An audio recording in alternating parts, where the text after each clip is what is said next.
Mesdames et messieurs, bonjour, il est 10 heures, bienvenue au 33e webinaire Recap. Je m'appelle David Imzeng, je suis directeur et fondateur de la société Recap. Sont également présents aujourd'hui, au nom de la société Recap aujourd'hui, Emma van den Bolt, spécialiste en traitement de langage naturel et responsable des résumés, ainsi qu'Erika Imzeng qui nous accompagne en tant que modératrice. Et c'est ainsi que nous en arrivons déjà aux détails pratiques du webinaire. Vous pouvez intervenir en levant la main, poser vos questions dans la rubrique questions-réponses et pour tout autre commentaire, la fenêtre de discussion est à votre disposition. Pour vérifier que vous pouvez bien interagir avec nous, je vous laisse brièvement lever la main pour vérifier que vous entendez bien.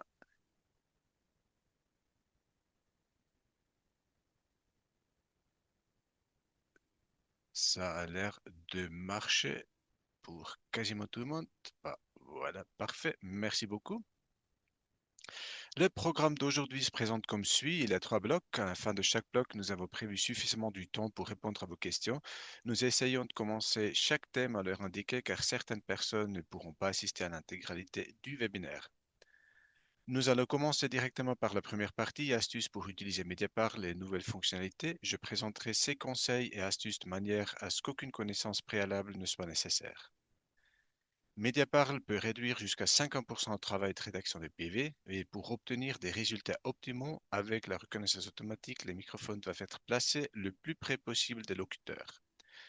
Lorsque des microphones sont utilisés, il y a souvent quelque part un appareil qui ressemble un peu à celui dans l'image. Typiquement, il est écrit quelque part enregistrement record ou audio out ou quelque chose de ce type et il y a un grand trou rond pour une prise de 6,3 mm ou un petit trou pour une prise de 3,5 mm. Si elle a un cercle avec trois petits trous, ce sera un connecteur XLR. Dans chacun de cas, il existe des câbles qui peuvent être connectés à l'autre extrémité de l'ordinateur portable, ici à gauche, ou à un appareil d'enregistrement ici à droite. Lors des séances de commission, des réunions de direction ou d'autres réunions en petits groupes, nous recommandons que les participants s'assoient à une distance de 3 à 2 à 3 mètres du microphone. La disposition idéale serait une table ronde avec un microphone au centre. Si les tables sont plus longues, il peut être nécessaire d'utiliser plusieurs microphones. Si vous êtes intéressé par ce type de configuration, n'hésitez pas à nous contacter. Nous avions déjà abordé ce sujet lors d'un webinaire avec la participation de la société Kirman. Nous disposons également de quelques microphones de démonstration que nous pouvons vous prêter pour que vous puissiez faire des tests. Dans une première courte vidéo, je vous montre comment traiter un fichier enregistré par exemple avec Audacity, c'est un logiciel open source, ou provenant d'une carte SD ou d'un clé USB. À partir d'un enregistrement, je crée maintenant une nouvelle séance. Pour cela, je clique sur le signe plus et je saisis le titre.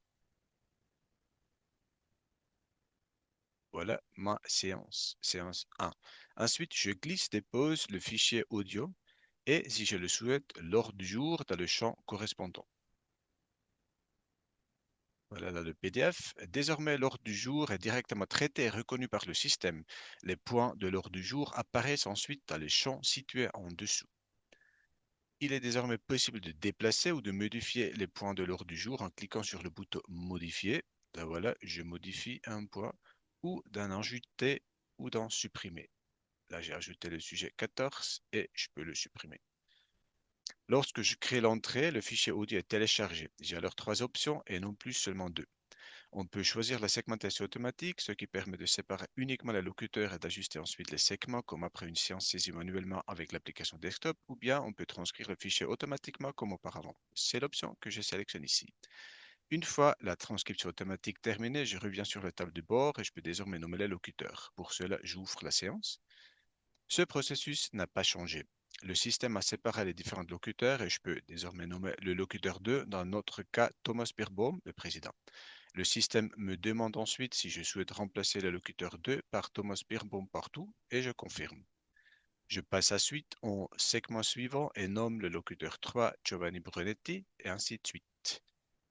Je dois donc nommer chaque locuteur une seule fois. Et puis voilà, là on avance un peu. Comme auparavant, il est possible de séparer et de fusionner des segments. Voici un bref rappel des boutons correspondants marqués en rouge là-bas. Voilà. Et pour rappel, grâce au macro de locuteur, vous pouvez indiquer dans le procès-verbal si une personne s'exprime au nom d'une commission, d'un parti, d'un groupe parlementaire ou à titre personnel sur un sujet donné. Voilà là, le macro de locuteur. Pour toute question concernant les macros de locuteur, vous pouvez contacter support@recap.ch. Passons maintenant au résumé et à une autre nouveauté. Jusqu'à présent, les résumés étaient traités séparément de la transcription. Désormais, il est possible de les intégrer directement dans l'éditeur. Pour cela, je peux appuyer à nouveau sur la baguette magique après la reconnaissance vocale automatique. J'ouvre alors l'option IA post-traitement. Si je la sélectionne, je peux choisir entre un procès-verbal en discours direct ou un discours indirect. Pendant le post-traitement à l'IA, la séance est désormais en mode lecture. Il s'agit d'un nouveau mode que nous avons introduit. On le reconnaît à l'œil situé en haut à gauche.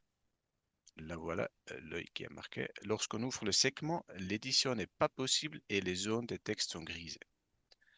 Une fois le post-traitement terminé, je peux à nouveau modifier les segments. Nous voyons par exemple que dans le procès-verbal du segment 1.1, le texte en haut il est plus court, c'est celui du PV résumé. Le système a jugé par exemple les mots avec quelques minutes de retard non pertinents et les a donc supprimés du procès-verbal.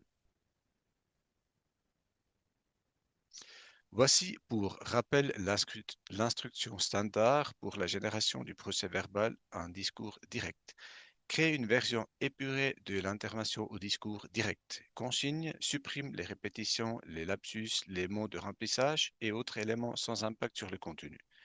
Reformule les phrases incomplètes ou incorrectes de manière à les rendre complètes et grammaticalement correctes sans en modifier le contenu. Cette instruction peut être personnalisée en fonction des besoins du client. On verra ça plus tard. Passons à une autre nouveauté. À partir de la version 2.39, il est possible de télécharger plusieurs fichiers audio et le système assemble automatiquement. Cela s'avère particulièrement utile lorsque l'appareil d'enregistrement crée automatiquement un nouveau fichier après un certain temps, par exemple 1 heure, ou lorsqu'une certaine taille de données est atteinte, par exemple 1 gigaoctet. Je peux désormais télécharger un fichier. Discussion générale par un membre du conseil général ou par le conseil municipal, la motion est acceptée tacitement.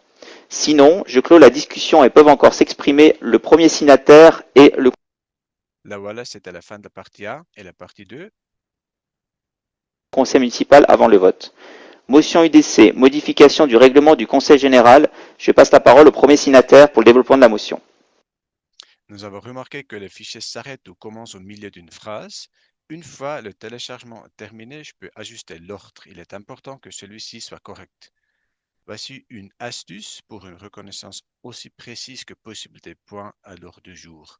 Supprimez les points non traités après le téléchargement du fichier PDF. C'est ce que nous faisons ici. Les parties 1 et 2 de l'audio ne couvrent que les points 1 à 6, alors on efface les autres.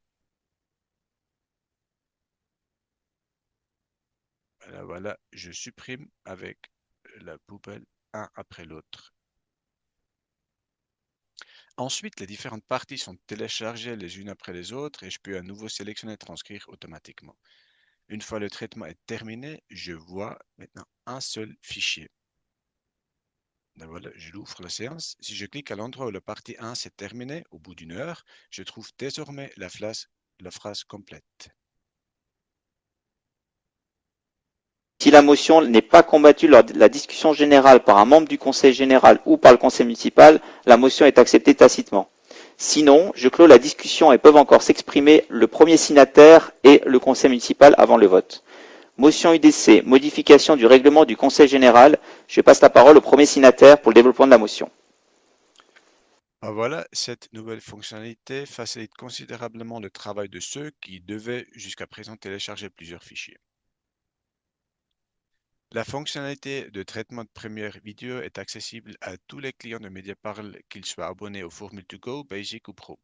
Dans les prochaines vidéos, je vais vous présenter les avantages de l'application desktop, si elle est réservée aux clients Basic et Pro. La séance peut être préparée et téléchargée en un seul clic. Désormais, le fichier peut également être transcrit directement dans l'application desktop. Vous n'avez plus besoin de vous occuper des cartes SD ou des clés USB, ni de rechercher des fichiers. Pendant la séance, vous pouvez choisir de placer manuellement les segments de locuteur ou non. Je vais vous montrer les deux options. Je vais d'abord préparer la séance. Je le fais dans l'application Cloud. Après avoir saisi le titre de la séance, je sélectionne la présidence. Chez nous, le président, c'est Thomas Birbaum. Et puis, je télécharge l'ordre du jour.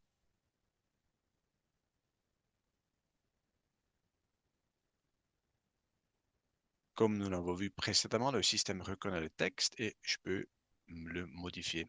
Je peux ajouter ou supprimer des points de l'ordre du jour.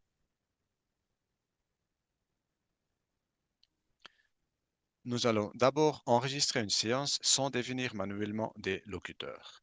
Pour l'enregistrement, j'utilise l'application desktop. J'y importe la séance préparée à l'aide de l'icône représentant un globe. Là voilà, je cherche. Je prends ma séance que j'ai préparée.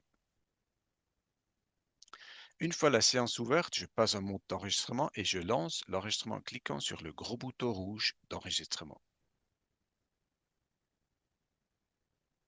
Voilà, chers collègues, conseillères et conseillers généraux, Monsieur le Président, Mesdames et Messieurs les conseillers municipaux, Mesdames et Messieurs les représentants de la presse, cher public.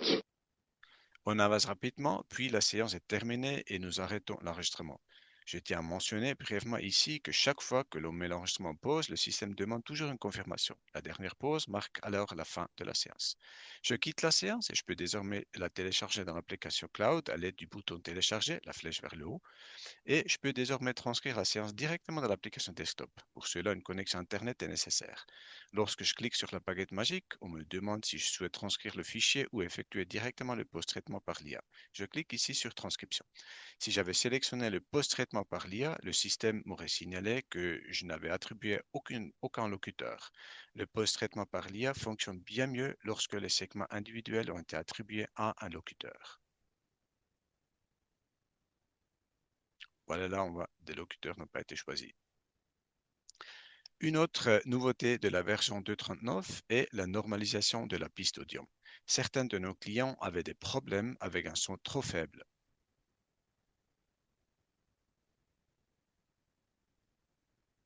Ici, nous voyons ci-dessus le niveau de l'enregistrement audio original. Au début, tout est très faible. Pendant la transcription, le système normalise le fichier audio et augmente son volume. Sur l'image du bas, on constate que l'amplitude est nettement plus élevée. Le son est donc plus fort après la transcription. Je peux désormais ouvrir le fichier d'un simple clic. Comme nous le voyons, le système a séparé les locuteurs. Je pourrais maintenant les nommer comme dans la vidéo au début et les points de l'ordre du jour ont déjà été classés correctement. Ici, par exemple, le point 2 et plus bas, le point 3. Là voilà. Dans cet exemple, nous avons vu comment traiter un enregistrement directement dans l'application desktop. L'enregistrement est transcrit dans le cloud, mais il est directement supprimé après la transcription automatique. C'est un avantage du point de vue de la protection de données. Passons maintenant à l'enregistrement de la séance avec segmentation de locuteur manuel. J'ouvre la séance avec les 3 points de l'ordre du jour. Normalement, c'est le président qui présente les points de l'ordre du jour. Il est désormais possible de configurer le système de manière à ce qu'un segment de locuteur pour le président soit automatiquement créé lors de la création d'un point de l'ordre du jour. Là voilà, on fait l'enregistrement. Collègues, conseillères et conseillers généraux, Monsieur le Président, Mesdames et Messieurs les conseillers municipaux, Mesdames et Messieurs les représentants de la presse, cher public. Une fois la séance en cours, je peux placer un segment de locuteur à l'aide de la combinaison des touches Alt et S, puis sélectionner le locuteur. Lorsqu'un nouveau point de l'ordre du jour commence, je peux lancer le segment d'intervenant 2A en appuyant sur le bouton Démarrer ou en cliquant sur le segment bas. Voici une astuce pour ne plus avoir à cliquer sur la petite icône ronde rouge à côté du point de l'ordre du jour pour l'activer. Là, de nouveau en rouge, les deux modes.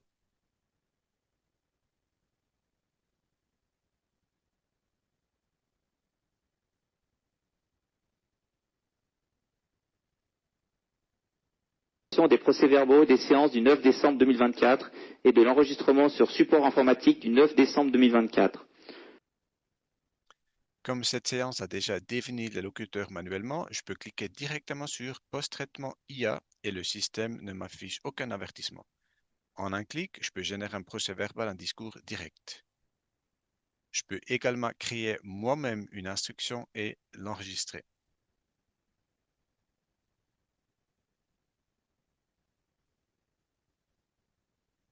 Là où voilà, si j'utilise une instruction prédéfinie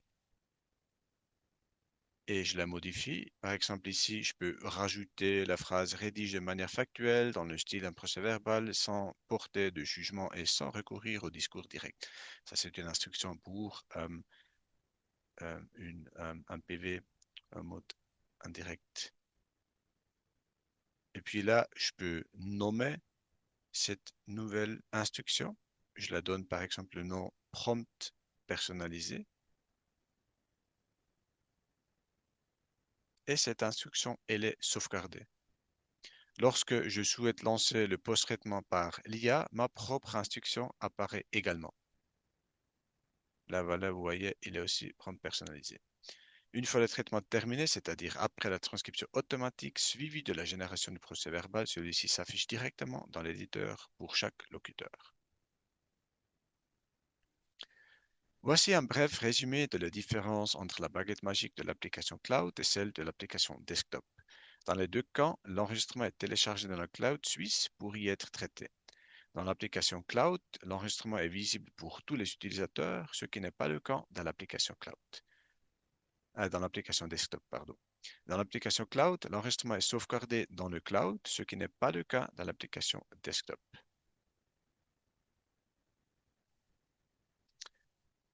Passons à un tout autre sujet. Il est désormais possible de générer des statistiques. Le système calcule désormais le temps de parole par sexe. On peut affirmer le pourcentage des femmes et d'hommes qui prennent la parole. Pour les locuteurs, il est désormais possible d'activer ou de désactiver leur inclusion dans les statistiques par locuteur. Là voilà. Pour afficher les statistiques, je sélectionne au moins une séance sur le tableau du bord et lorsque je clique ensuite sur la nouvelle icône tout à droite en haut, les statistiques de la séance s'affichent, ainsi que la répartition par sexe. Dans notre cas, environ 84% d'hommes et 16% de femmes. Je peux exclure certaines personnes des statistiques, le président par exemple. Pour cela, je sélectionne Thomas Birbaum dans la base de données des intervenants et je décoche la case Inclure dans les statistiques, ce qui désactive la fonction. Je constate alors que le temps de parole des femmes s'augmente à 22%. Là voilà.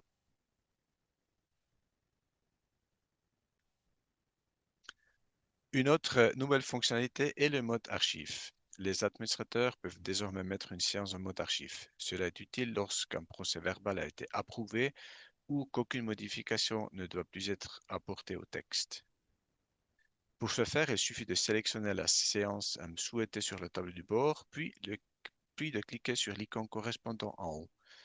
Important, il faut disposer des droits d'administrateur pour voir ce bouton. Lorsque je transfère une séance en France archivée, celle-ci ne peut plus être ouverte qu'en mode de lecture. Là voilà, on voit l'œil de nouveau. Le texte ne peut plus être modifié. Un administrateur peut également remettre une séance en phase édition. Pour cela, il suffit de cliquer sur le même bouton. Et voilà, de nouveau en mode de rédaction. Il y a également une nouveauté concernant les résumés. Nous avons déjà vu que les procès-verbaux en discours direct et indirect sont désormais directement intégrés dans l'éditeur. Le bouton des résumés est toujours présent. En cliquant dessus, on retrouve comme auparavant tous les modèles d'instruction. Il existe désormais également un niveau de détail, ce qui permet de choisir si l'on souhaite créer un résumé plutôt concis ou détaillé. Si je sélectionne maintenant un procès-verbal en discours indirect et que je règle le niveau de détail sur 1, un résumé très court est généré.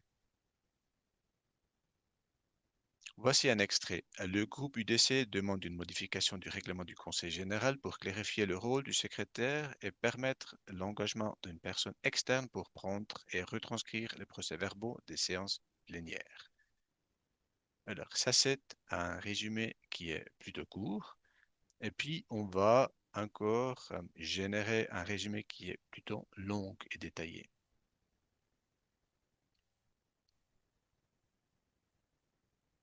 Là, voilà, je demande au système. Dans la même instruction, je mets le niveau à 5 et un procès-verbal au discours indirect est généré de manière plus détaillée. Là voilà, Roman G. Fabry, représentant du groupe UDC, souligne que le Conseil général commence sa quatrième législature sans secrétaire, une situation délicate pour le fonctionnement du législatif communal. Cette problématique n'est pas nouvelle car lors de la dernière révision du règlement, l'ancien législatif avait introduit la possibilité d'engager des secrétaires externes pour les postes de rapporteurs de commission. Donc on voit que ce résumé-là, il est beaucoup plus détaillé.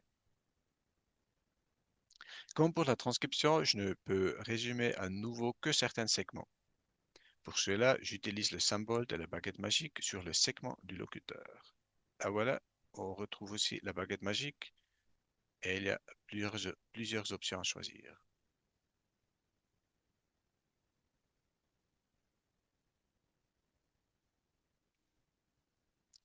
Passons maintenant au dernier sujet de cette partie du webinaire. Nous recevons régulièrement des demandes concernant le sous-titrage en direct. C'est pourquoi je vais vous montrer ce qui est déjà possible aujourd'hui. Lorsque le module est activé, je peux en tant qu'administrateur configurer le live stream. Je peux saisir le serveur et la clé du live stream. La connexion est ensuite vérifiée. Lorsque le statut indique en ligne, je peux lancer le sous-titrage en direct. Le texte est alors généré en arrière-plan. Ce texte peut désormais s'afficher par exemple à côté de la vidéo sur le site web. Cela donnera alors quelque chose comme ça.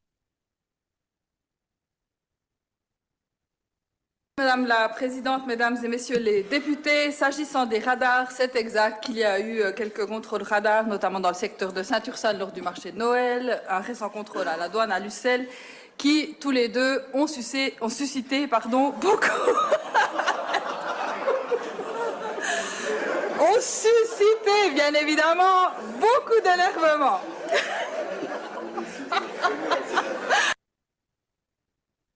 Voilà, ça c'est un exemple de sous-titrage en direct. Alors, on est arrivé maintenant à la fin de cette première partie. Est-ce que vous avez des questions sur les conseils et astuces ou bien les nouvelles fonctionnalités?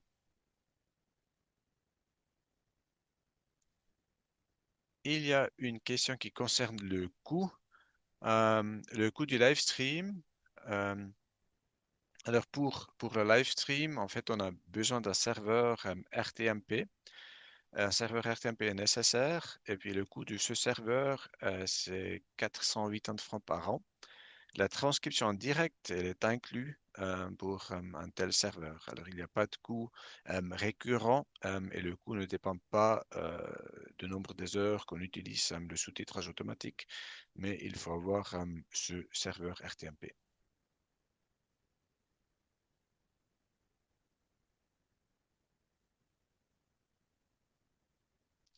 Il y a une autre question qui concerne le desktop app et le cloud app. La séance est-elle supprimée dans l'application du bureau, dans l'application desktop? Là, euh, je crois qu'il s'agit de cette question de- que les séances sont supprimées automatiquement si on utilise la baguette magique dans l'application desktop. Alors la situation elle est comme ça. Si on lance la transcription dans l'application desktop directement, cet enregistrement il est transféré dans le cloud, il est transcrit automatiquement et puis il est remis dans l'application desktop et dans le cloud, il est automatiquement effacé. L'enregistrement, il reste dans l'application desktop. Alors là, il n'y a rien qui est automatiquement écrasé, mais c'est automatiquement supprimé dans le cloud. C'est quelque chose qui est de côté protection de données. Souvent, il faut supprimer les données qui sont quelque part dans le cloud et puis comme ça, c'est automatiquement fait.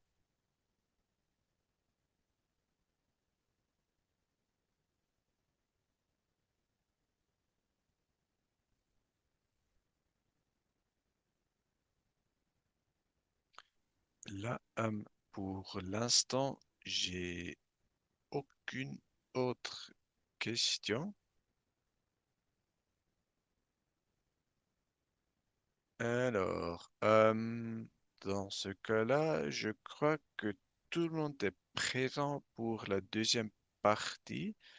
Alors, on va rapidement changer de locuteur et puis, si tout le monde est d'accord, on va commencer dans une minute, un peu plus tôt que prévu, la deuxième partie. Si quelqu'un a besoin d'une pause, veuillez me signer ça en levant la main maintenant, s'il vous plaît. Et si personne lève la main, on va juste faire une petite pause d'une minute pour le changement de locuteur ici chez nous. Pour ceux qui nous quittent déjà, j'ai une petite demande avec le code QR là. Veuillez nous donner votre avis, ça nous intéresse beaucoup. Votre avis sur les produits, sur le webinaire et aussi sur l'horaire des webinaires. Si vous scannez ce code QR, là, il y a un sondage anonyme. Alors, il ne faut pas laisser le nom si vous voulez pas. Pour nous, c'est juste votre avis qui compte.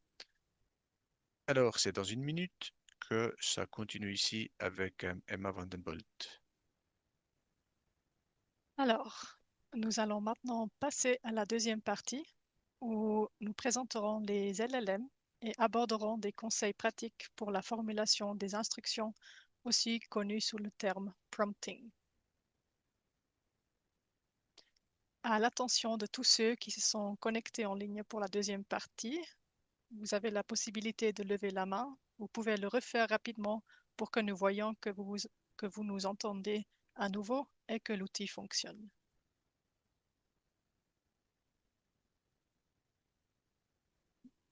Super. Vous pouvez poser vos questions soit directement dans la rubrique questions et réponses, soit dans le chat. Si vous le souhaitez, nous pouvons également vous donner la parole. Je vais maintenant vous présenter brièvement les grands modèles de langage, également connus sous leur nom anglais Large Language Models ou LLMs. Les grands modèles de langage sont au cœur des applications modernes d'IA, telles que les chatbots et les copilotes. Nous allons maintenant voir comment ces modèles de langage fonctionnent réellement et comment nous pouvons les utiliser de manière optimale. Commençons par quelques exemples, comme ceux que l'on connaît grâce à des applications telles que ChatGPT. Nous donnons au modèle une instruction simple, écris une histoire, et il nous invente alors une histoire complète sur un renard nommé Soren, qui est fluide et cohérente. Nous pouvons également demander au modèle d'extraire des informations spécifiques à partir de longs textes. Dans cet exemple, nous lui soumettons l'histoire mentionnée précédemment et lui demandons quel est le nom du personnage principal. Pour cela, le modèle doit comprendre ce que c'est un personnage principal, ce que c'est une histoire et ce que c'est un nom. Les modèles actuels sont très performants et capables de traiter des instructions complexes. Ils doivent donc très bien maîtriser une langue. Pour comprendre comment on peut enseigner une langue à une machine, nous examinons les concepts fondamentaux à l'aide d'une approche antérieure. Les modèles dits N-gram constituent une approche antérieure. Ils reposent sur un principe simple. On compte combien de fois certains mots apparaissent ensemble. Les N-grammes sont des suites de mots ordonnés. Lorsque l'on considère chaque mot isolément, on parle d'unigramme. Une suite de 2 mots s'appelle un bigramme, une suite de 3 mots un trigramme, etc. Pour la phrase « Le Parlement approuve l'ordre du jour des séances », nous avons d'abord les unigrammes « Le Parlement approuve l'ordre du jour des séances ». Les bigrammes sont « Le Parlement approuve l'ordre, l'ordre du jour des séances ». Les trigrammes sont « Le Parlement approuve l'ordre, approuve l'ordre du jour des séances. Si nous comptons ces n-grammes sur l'ensemble d'un corpus de texte, nous obtenons des statistiques sur la fréquence des mots dans une langue, les séquences de mots qui apparaissent souvent, celles qui n'apparaissent jamais, etc. Nous obtenons ainsi un premier modèle de langage statistique du français. Grâce à notre modèle, nous pouvons désormais proposer une suite plausible à cette phrase. Le modèle examine les statistiques pour déterminer quels mots peuvent suivre « est », c'est-à-dire les bigrammes, quels mots peuvent suivre « conseil est », c'est-à-dire les trigrammes, et quels mots peuvent suivre le conseil est, c'est-à-dire les quadrigrammes. Sur la base de ces statistiques, le modèle calcule la probabilité de ce qui va suivre. Par exemple, notre corpus pourrait contenir les expressions « le conseil est utile » et « le conseil est réuni ». Le modèle reconnaît donc d'une certaine manière les différentes significations du mot « conseil » en fonction des mots avec lesquels il est associé. Cette approche semble logique, mais il y a un problème. Imaginons que nous assistions à une pièce de théâtre en 4 actes. Les protagonistes sont présentés dans les actes 1 et 2. Nous nous souvenons sans peine que Jean-Luc est de Sophie de l'acte 1, lorsque la pièce en arrive à l'acte 3. Un modèle n-gramme n'y parvient toutefois pas. Entre l'acte 1 et l'acte 3, il y a eu beaucoup de dialogues et notre modèle ne peut pas mémoriser des séquences de mots aussi longues. Pardon. Le modèle ne sera donc pas en mesure de suivre l'intrigue de l'acte 3. Nous pourrions théoriquement agrandir ce qu'on appelle la fenêtre de contexte, c'est-à-dire la longueur maximale des séquences de mots que le modèle peut mémoriser. Mais le modèle deviendrait alors gigantesque car il devrait stocker toutes les combinaisons possibles, dont le nombre augmente de manière exponentielle. Supposons que cela soit possible. Les grands modèles de langage nécessitent en effet également beaucoup d'espace de stockage. Mais cela ne permet pas pour autant au modèle de savoir quelles parties du contexte sont réellement pertinentes pour prédire le mot suivant. Dans la phrase d'exemple, la liste des signatures aux exigences légales, le mot le plus évident après liste de signatures est correspond. Le modèle doit choisir la forme correcte de correspondre. Il doit donc comprendre que le nom est à la troisième personne du singulier et non pas au pluriel.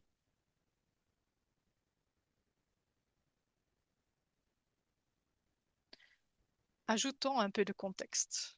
Le titre, le texte, la justification ainsi que la liste des signatures aux exigences légales. On constate alors que le verbe doit être au pluriel. C'est donc correspondre qui est la forme la plus appropriée. Les 12 mots précédant le mot que le modèle doit prédire sont tous pertinents. Dans la pratique, 12 mots, c'est déjà beaucoup pour un modèle de n-grammes, qui stocke généralement des séquences de jusqu'à 4 ou 5 mots. L'exemple précédent visait à montrer l'influence du contexte sur la grammaire. Qu'en est-il du sens?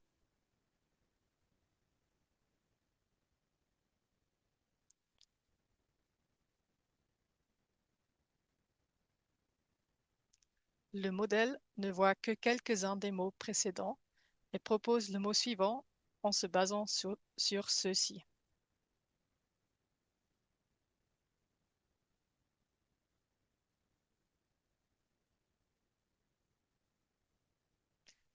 La fonction d'autocomplétion génère des phrases grammaticalement correctes, mais qui n'ont aucun sens.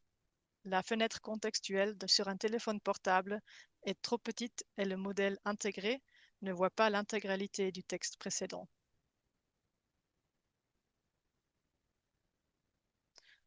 En conclusion intermédiaire, nous pouvons retenir que le contexte est important tant pour la grammaire que pour le sens.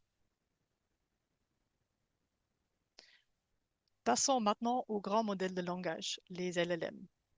En quoi sont-ils plus performants et comment surmontent-ils ces défis? Rappelons-nous l'exemple de la pièce de théâtre évoquée tout à l'heure. Contrairement à un modèle Ngram, un LLM est capable de gérer des contextes très longs. Il conserve une fenêtre glissante du contexte, ce qui lui permet de suivre les personnages et les événements sur de longues séquences narratives.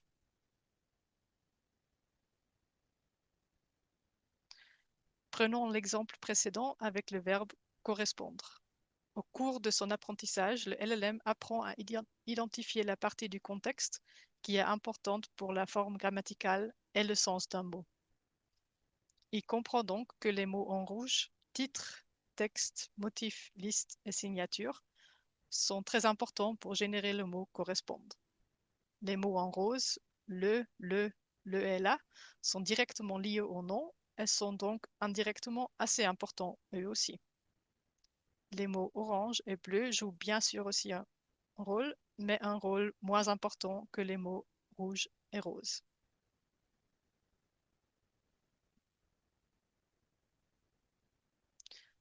Abordons maintenant un problème que nous n'avons pas encore considéré jusqu'à présent dans le cadre des modèles Ngram. Les systèmes modernes apprennent à décomposer les mots en unités plus petites. Cela permet aux LLM d'appliquer ses connaissances sur ces différentes parties pour comprendre les longs mots composés et les utiliser correctement. Dans cet exemple, on voit que le mot intergouvernementalisation est décomposé en 6 parties. Ce processus est appelé tokenisation dans le jargon technique, les parties de mots étant appelées tokens. À première vue, des tokens tels que gouverne et ISA peuvent nous sembler un peu étranges. La forme exacte des tokens est déterminée statistiquement et est avant tout utile pour le système. Cela lui permet en effet de traiter les néologismes qui n'apparaissent pas dans le corpus de texte utilisé pour l'entraînement et qu'il n'a donc jamais rencontré auparavant. Passons maintenant aux avantages et aux inconvénients des grands modèles de langage. Commençons par les avantages. D'une part, ils peuvent générer un texte clair et grammaticalement correct, comme nous l'avons vu au début avec l'histoire inventée. D'autre part, ils sont capables de comprendre des questions et des consignes formulées en langage naturel. Ils sont également capables de traiter les tâches très variées qu'ils ont rencontrées dans les données d'entraînement. Mais ils présentent aussi des inconvénients. Premièrement, ils nécessitent des ressources considérables. Ils ont besoin d'une très grande quantité de données d'entraînement, c'est-à-dire d'énormes quantités de textes à partir desquels ils apprennent. De plus, l'entraînement prend beaucoup de temps et nécessite une puissance de calcul très importante. Deuxièmement, nous devons gérer le risque que le LLM donne une réponse erronée. Le LLM cherchera toujours à donner une réponse, même s'il ne connaît pas la bonne. De plus, la réponse est généralement bien formulée et donne l'impression d'être sûre d'elle. Donc ce n'est pas évident pour l'utilisateur de se rendre compte que quelque chose ne va pas. Il faut donc des mécanismes en arrière-plan qui minimisent ce risque, notamment à l'aide de prompts, d'instructions. Qu'est-ce donc qu'un Large Language Model, c'est-à-dire un grand modèle de langage? Au fond, un LLM est un système d'autocomplétion sophistiqué et puissant qui a été entraîné sur d'énormes volumes de données. Il génère le mot suivant en fonction des mots saisis et de ceux déjà générés. Nous allons maintenant voir quelques exemples d'utilisation du système Recap. Dans cet exemple, nous souhaitons extraire la liste des points de l'ordre du jour d'un PDF qui contient une invitation à une séance. Cette invitation contient diverses informations, telles que la convocation officielle, la date et le lieu de la séance, l'ordre du jour et d'autres détails. À l'aide d'un LLM, nous pouvons extraire du texte du PDF une liste structurée des points de l'ordre du jour, qui ne contient que ces derniers et ignore le reste du texte du PDF. L'utilisateur peut ensuite vérifier cette liste et la modifier manuellement si nécessaire. Nous pouvons également créer des prompts, des instructions sur mesure, afin de résumer une séance selon une structure précisément définie.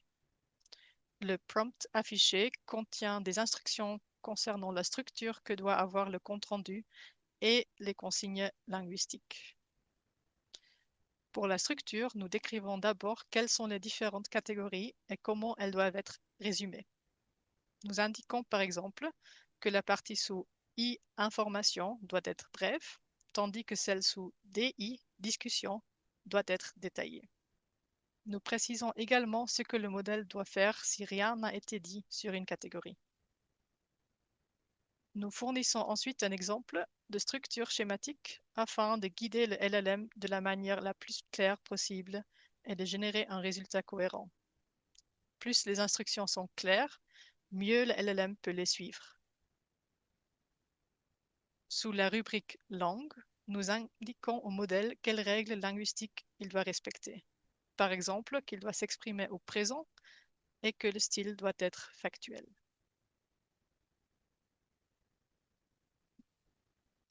Le prompt suivant insiste notamment sur le fait que la discussion doit être entièrement anonymisée. Il explique en détail comment le modèle doit remplacer ou reformuler les noms cités. Le modèle peut donc également suivre des instructions qui vont au-delà d'une structure ou de règles linguistiques prédéfinies et qui modifient considérablement le texte d'entrée. Il est toutefois très important que les instructions restent claires et sans ambiguïté. Dès qu'il y a des instructions qui se contredisent, même légèrement, le LLM a du mal à comprendre ce qui est réellement souhaité. En effet, un être humain peut déduire le sens souhaité à partir de ses connaissances contextuelles sur la tâche, mais un LLM n'en est probablement pas capable. Nous arrivons ainsi à la fin de cette partie consacrée aux LLM et à la formulation des instructions. Je vous remercie de votre attention et je me rends à votre disposition pour répondre à vos questions.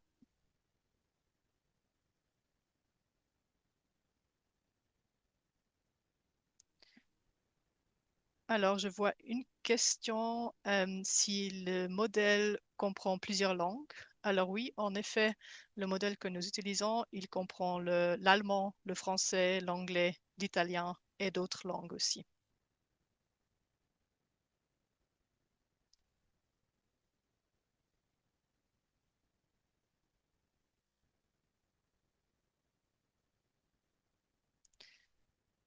Voilà, s'il n'y a pas d'autres questions, s'il y a une autre question qui vous vient à la tête plus tard, vous pouvez toujours la poser. S'il n'y a plus de questions, j'ai une demande à vous faire. À tous ceux qui nous quittent déjà, vous pouvez nous faire part de vos commentaires sur ce webinaire en scannant le code QR ci-dessous. Nous ne connaissons pas encore la date et le lieu du prochain webinaire et ou atelier.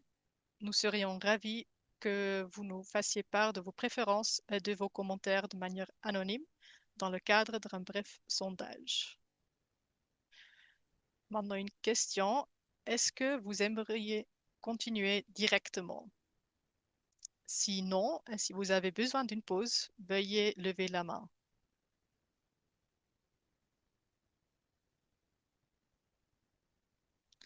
Ça n'a pas l'air d'être le cas. Alors, on va faire un changement de locuteur et puis on va reprendre dans une minute.